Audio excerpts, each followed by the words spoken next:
Welcome to the deep dive. Today we're tackling a whole stack of sources, all about the incredibly rich and complex world of Italian wine. It really is fascinating. Millennia of history, just an amazing diversity of landscapes, grapes. Exactly.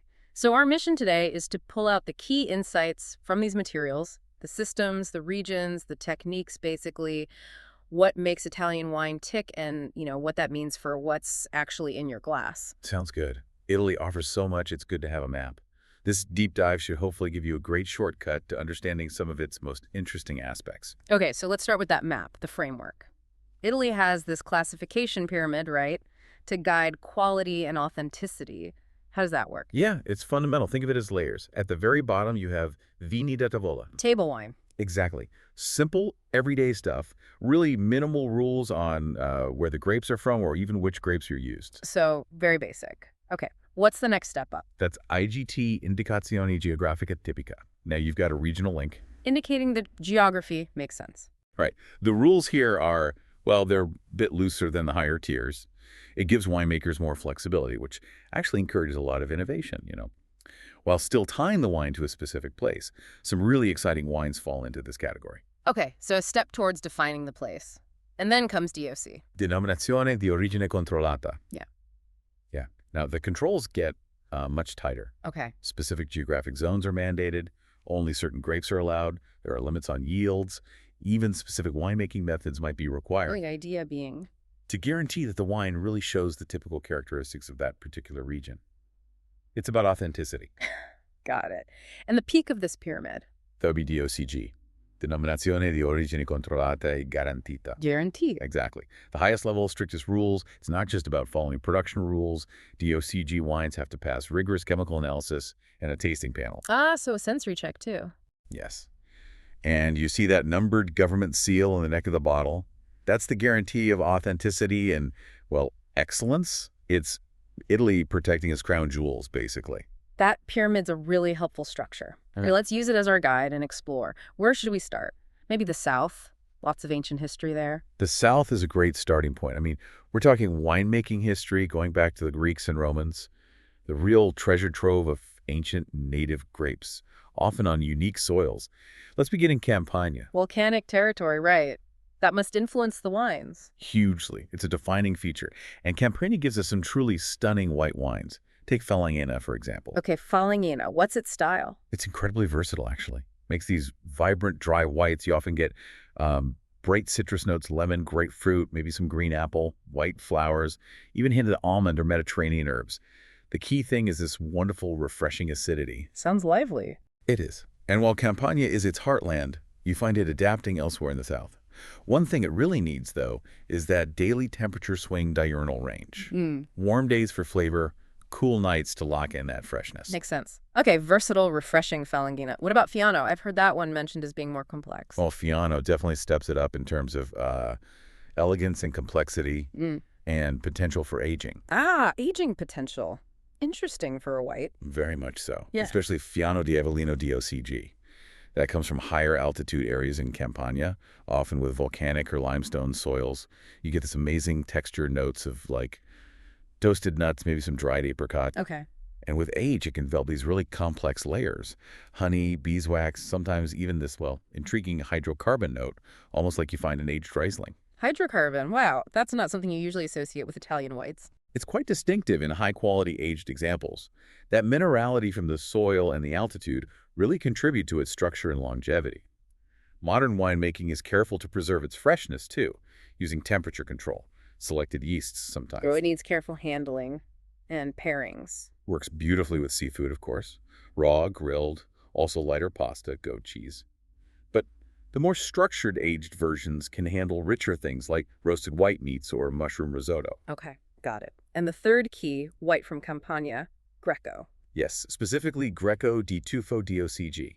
That tufo name tells you something. It refers to the volcanic rock. Ah, so more volcanic influence. Absolutely. And it gives Greco this really distinct minerality. Sometimes people describe it as smoky or flinty, almost sulfurous hints. It also has great structure and acidity, again, thanks to altitude and those temperature swings in the Irpinia area. What are the typical aromas? Often citrus, maybe some herbal notes, sometimes a delicate almond character. And like Fiano, it can age really well, developing honeyed, nutty, spicy notes. And winemaking techniques, anything specific for Greco? One common technique is sur lie aging. Aging on the lees, the yeast cells. Exactly, the fine lees. It stays in contact with them after fermentation, which builds volume, gives it a creamier texture, and adds complexity. Think notes of bread, brioche, nuts. Sometimes they'll store the lees too, batangis, to enhance that effect. Interesting. So just from Campania, we get 3 really distinct white wine personalities, all shaped by that volcanic landscape. Incredible diversity. It really is. Okay, let's move east, across to Puglia, the heel of the boot. Historically, this was Italy's cantina, right? Known for quantity. That's right, the cellar of Italy. Yeah. For a long time, it was focused on bulk wine production. But wow, has that story changed? How so? There's been a huge shift towards quality, sustainability, and really valuing their own native grapes. Primitivo is the perfect example. Ah, Primitivas and Fendel's relative. Genetically linked, yes. Yeah. And Primitivo itself has undergone a revolution. Winemakers are using modern techniques, both in the vineyard and winery, to produce wines with better balance, more acidity, finer tannins. They're moving away from that sometimes overly heavy, high alcohol style of the past. The quality now is internationally recognized. So more elegance these days. Generally, yes. You still get robust, full-bodied reds, often with soft tannins and lovely, ripe, dark fruit, but also spice and earthy notes. Puglia's whites are usually fresh, quite aromatic, with good acidity, citrus, floral notes. And remember, Puglia has diverse subregions, so you get different expressions depending on whether it's coastal Salento or the inland Merge Hills, for instance. Okay, a region transformed. Now, further south still, we hit Basilicata and Calabria, also ancient roots. Oh, absolutely. Deep, deep history tracing back to the Greek colonies. Basilicata had its challenges, but viticulture survived, partly thanks to monasteries preserving knowledge. Now there's a real focus on quality and native grapes like the Noble Red, Aglianico, and whites like Greco Bianco. Calabria. Calabria is fascinating for its soil diversity. You've got clay-giving body, limestone adding minerality, granite for finesse, volcanic soils contributing smoky notes. It really shapes the wines. And the key red grape there is Gagliopo. Gagliopo is central to Calabrian red wine. It produces these intense ruby-colored wines. Aromas are complex red and black fruits, spice, sometimes earthy or balsamic notes. The tannins are typically firm but can be elegant, and there's a good acidity for balance, leading to a nice long finish. And you mentioned the food connection is strong here. Very strong. Gagliopo reds are almost intrinsically linked to Calabrian gastronomy. Think hearty dishes, pork, lamb stews, pasta with rich tomato sauces, aged cheeses. It's a natural fit. The whites pair with seafood, the rosies are versatile. It's all very connected. That link between local wine and local food just keeps coming up. It feels fundamental to Italy. It absolutely is. It's the essence of their wine culture, really. Okay, let's leave the ancient south and head north into central Italy. This feels like Sangiovese territory. Central Italy is definitely Sangiovese's heartland. But there's more to it than just that, of course. Tuscany, though, is legendary, home to some incredibly famous winemaking families. Right. Antinori, Frescobaldi, Mazzei names associated with the wine for centuries. And yes, Sangiovese is undeniably the king here. And perhaps its most revered expression comes from Montalcino, Brunello. Montalcino is hallowed ground for Sangiovese, specifically the Sangiovese Grosso clone. The Biondi Santi family were really the pioneers, shaping the modern style of Brunello di Montalcino DOCG. What makes Montalcino special? Geography plays a massive role. You've got these hills, vineyards up around 450 meters altitude. And the influence of the nearby Tyrrhenian Sea creates this unique microclimate. Crucially, you get big temperature shifts between day and night. Ah, that diurnal range again. Exactly. Warm days build sugar and ripeness. Cool nights preserve acidity and aromatic complexity. Sea breezes also help keep the grapes healthy. Plus, the soils are diverse: sandstone, clay, limestone, marl. This all adds layers of complexity and allows the Sangiovese Grosso grape to really express itself. And Sangiovese Grosso itself. It has incredible potential. It can make vibrant, fruity young wines, think red fruits, floral notes, herbs, but its real fame comes from its ability to produce wines of profound complexity and longevity. Those aged Brunellos develop those classic tertiary notes of leather, tobacco, earth.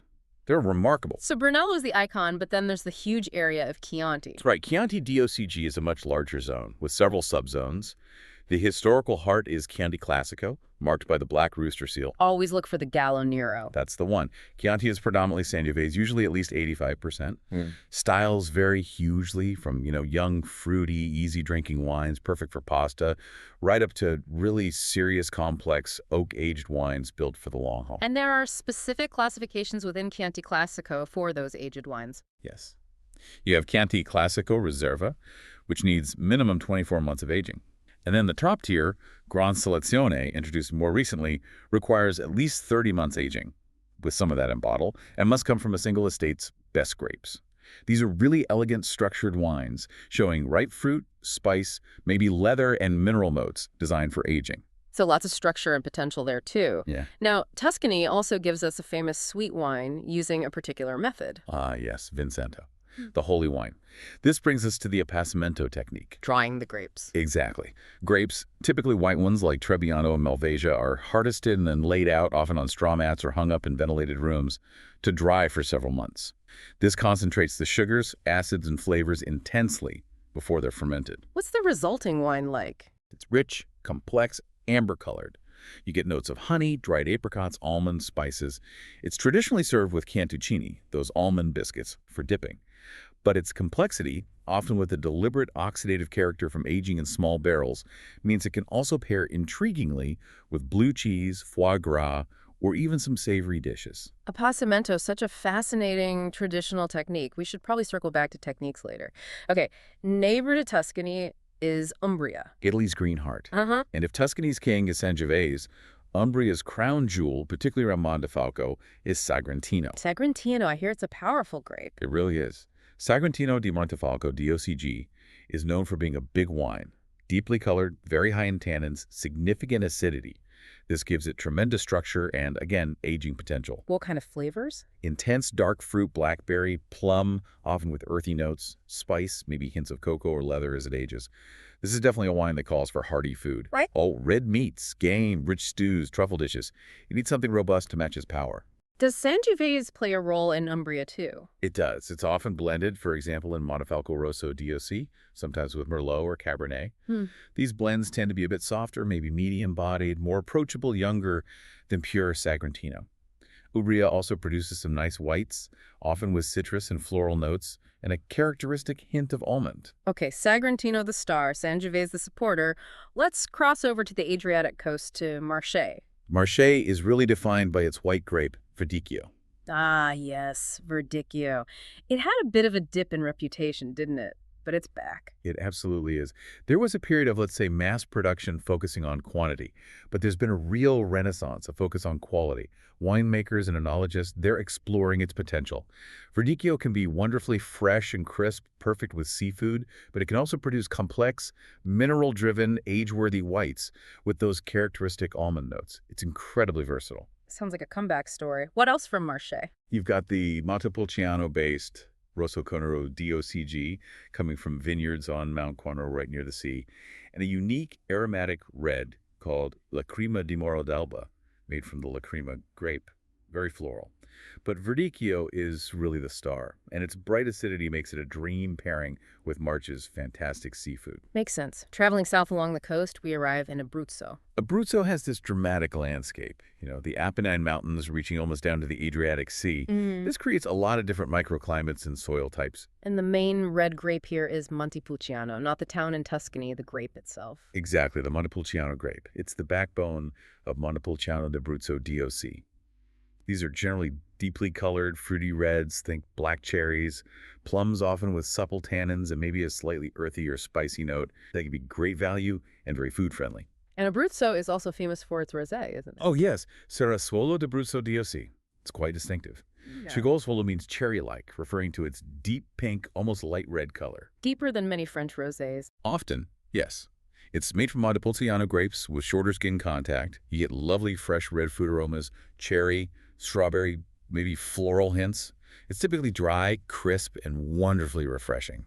Really versatile with food, too. Like what? Oh, antipasti, fish soups, grilled fish, pasta with vegetables or light tomato sauces, even pizza or white meats. It's a fantastic summer wine, but good year-round. This is delicious. Any notable white grapes in Abruzzo? Trebbiano d'Abruzzo is widely planted. But Pecorino is gaining a lot of attention. It makes aromatic mineral whites. Passerina is another, often lighter and refreshing. And Cococchiola offers delicate minerality. Abruzzo's got more diversity than people sometimes realize. Okay, we've journeyed through the south and center. Now heading north, things change again, right? Alpine influence. Definitely. Let's start with Trentino Alto Adige. You're right in the Alps here. High altitude, steep slopes, a continental climate, but with Mediterranean influences coming up the valleys. The soils are varied, limestone, granite, volcanic. And they have their own unique grapes. They do. Autochthonous reds like Terroir timing the harvest is crucial for its ripeness. Lagrange, Chiava, and Marzemino. Marzemino, for example, has good natural acidity, making it suitable for sparkling wines too. Still versions show red and black fruit, spice, sometimes floral notes. And whites. Nocciole is a native white. But international varieties thrive here too, adapting to the alpine conditions. Pinot Grigio, Chardonnay, Pinot Bianco, Gewürztraminer, especially in Alto Adige. The region really balances tradition with modern precision viticulture. Precision needed on those slopes, I imagine. Okay, moving east to Veneto, famous for. Well, Prosecco, obviously, from the Glera grape, but also the wines of Valpolicella. Right, near Verona. Corvina is the main grape. Corvina, often blended with Rondinella and Molinara, you get a whole range. Basic Valpolicella Classico is usually bright, fruity, maybe cherry notes, soft tannins, easy drinking, great with pasta, simple meats. But then there are the more serious style. Well, yes. The king is Amarone della Valpolicella. This uses that appassimento technique, again drying the Corvina grapes. Ah, concentrating the flavors. Exactly. It results in a powerful, full-bodied, complex, dry red wine. Intense aromas of dried fruit raisins, figs plus chocolate, spice, sometimes tobacco. It's a wine for rich dishes, game, strong cheeses, big and bold. And there's a sweet version, too. Yes, Recioto della Valpolicella, made using the same appassimento process, but the fermentation is stopped early to leave residual sugar. So it's a luscious, sweet red dessert wine. Think candied fruit, honey, spice, perfect with chocolate desserts, blue cheese. That appassimento technique is clearly vital in Veneto. Absolutely fundamental for Amarone and Recioto. Yeah. Veneto is also embracing innovation, though. Things like using amphorae for fermentation or aging, trying cold-soak techniques like cryomaceration for lighter reds, working with selected yeasts. Interesting blend of tradition and modernity. Now, westward to Piemonte, Nebbiolo country. The home of Nebbiolo, yes, and arguably its greatest expressions, Barolo and Barbaresco. The king and queen. You could say that.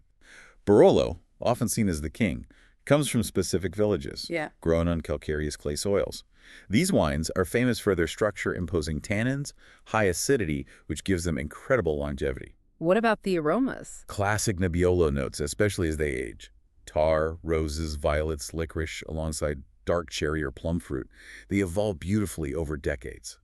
Barbaresco, often seen as slightly more elegant or approachable younger, but still very age-worthy, comes from nearby vineyards. Nebbiolo is the star, but other grapes are important too.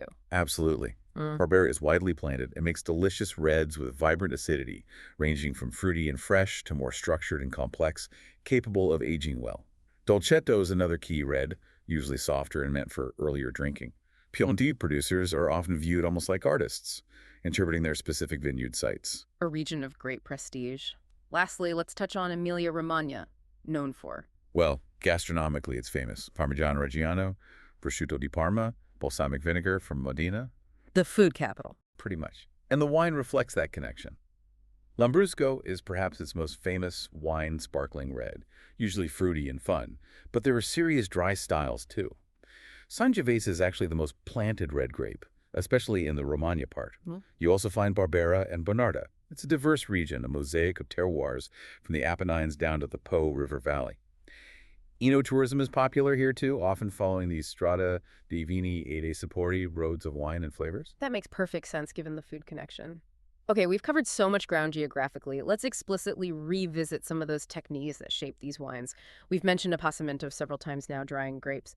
Key in Veneto, Tuscany, Sicily. Yes, it's crucial for concentrating sugars, acids, flavors, tannins, everything. It fundamentally changes the grape composition before fermentation even starts, leading to those intense wines like Amarone, Recioto, Vinsanto, Passito di Pantelleria. And the vessels for aging. We touched on body, large casks. Right, traditional large Slavonian oak body, often used in places like Chianti Classico or Barolo. They allow very slow, gentle microoxygenation, which helps soften tannins over time without adding strong oak flavors. The goal is to let the fruit and terroir speak. Contrasted with smaller barrels, barrique. Exactly. Barrique, especially French oak, have a much greater surface area to wine ratio, so they impart more flavor, vanilla, spice, toast, and soften tannins more quickly. American oak gives more intense coconut and caramel notes. The level of toast inside the barrel also hugely impacts the final flavor profile. And you mentioned amphorae are being used more? Yes, these ancient clay or ceramic vessels are seeing a resurgence. They allow for some oxygen exchange, like wood, but impart no flavor. So proponents feel they offer a very pure expression of the grape and the terroir. We see them used for Vinsanto sometimes, historically, but also now experimentally in places like Veneto and elsewhere. Fascinating. What about lees contact? You mentioned sur lie for Greco. Right. Aging on the fine lees, the dead yeast cells left after fermentation. This adds weight, a creamier texture, and complexity. Those yeasty, bready, nutty notes. Stirring the lees, Budenlage, enhances this effect by keeping the lees suspended. It's common for quality white wines and sometimes reds too. And for reds, controlling what you get from the skin's color, tannin seems vital. Extraction control. Absolutely crucial. This happens during maceration, the period the juice spends in contact with the grape skins. Winemakers control the temperature and duration. Shorter, cooler macerations for lighter reds or rosé. Longer, sometimes warmer, macerations for wines needing more structure, color, and tannin, like Barolo or Segmentino. Techniques like pumping the juice over the cap of skins, remontage, or physically pushing the cap down, pitage, help manage this extraction precisely. And temperature control seems universally important. It's paramount, really. From the vineyard's diurnal shift preserving acidity to controlling fermentation temperatures in the winery. Using stainless steel tanks with cooling jackets is standard now. Lower temps help preserve delicate primary fruit and floral aromas, especially in whites and lighter reds. Higher temps can help extract more color and tannin in robust reds. What about the yeasts themselves, wild versus cultured? It's a mix.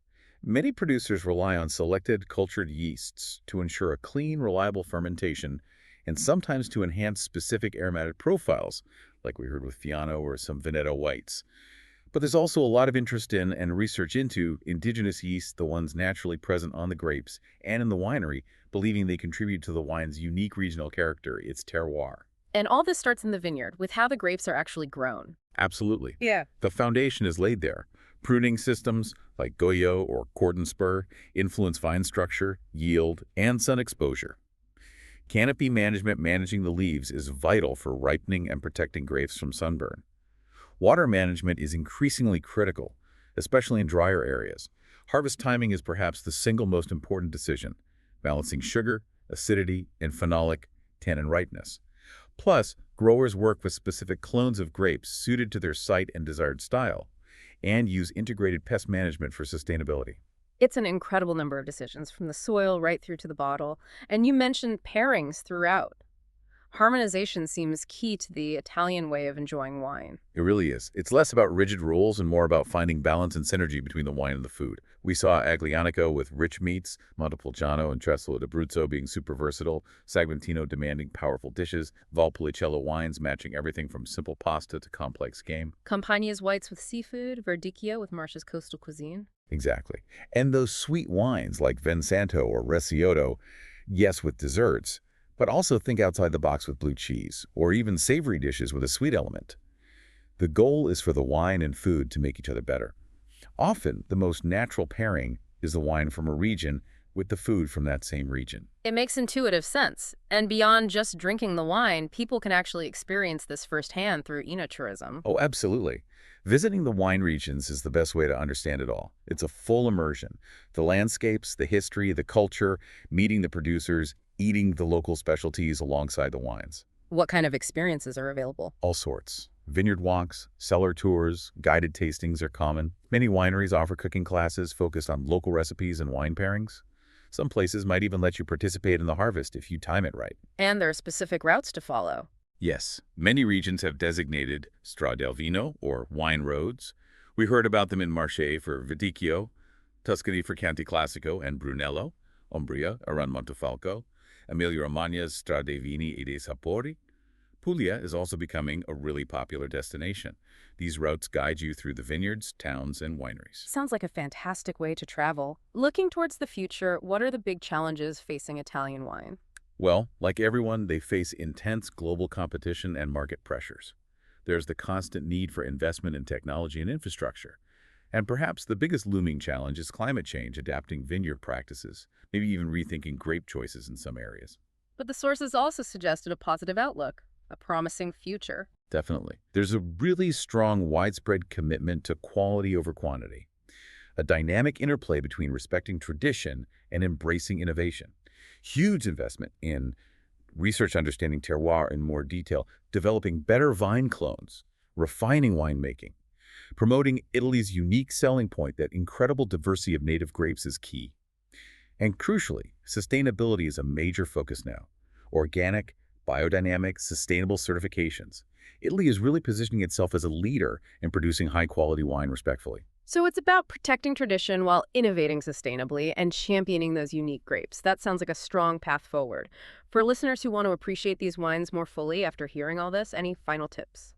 Just a few simple things can really enhance the experience. First, serving temperature. It matters. Generally, reds around 16, 18 Celsius, maybe slightly cooler for lighter reds. Whites well chilled, say 8, 10 Celsius. Too warm or too cold really dulls the flavors. Okay, temperature. What else? The glass. You don't need dozens, but using an appropriate shape helps. A decent-sized bowl allows you to swirl and release aromas. For aromatic whites like Greco or Verdicchio, a glass with a slightly tapered rim helps concentrate those lovely smells. Right glass, right temperature, and then... Engage your senses. Really, look at the wine, the color, the clarity, the intensity. Swirl it gently in the glass that releases the volatile aroma compounds. Then put your nose in and smell. What do you notice? Fruit, flowers, spice, earth. Try to pick out specifics. Finally, taste. Take a small sip. Let it coat your palate. Think about the acidity. Does it make your mouth water? The tannins and reds, that drying sensation, the weight or body of the wine, and the finish, how long do the flavors linger? Notice how it all feels in balance. It's about paying attention, really, taking a moment to experience it fully. Exactly. It makes drinking the wine so much more rewarding. Well, this has been quite a journey. From the ancient soils of Campania and Basilicata up through the Sangiovese heartland to the Alpine north.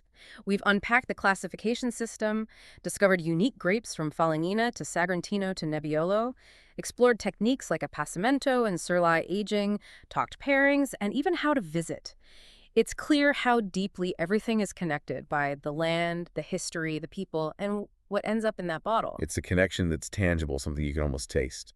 So perhaps the next time you open a bottle of Italian wine, take that extra moment. Here's a thought to ponder as you sip.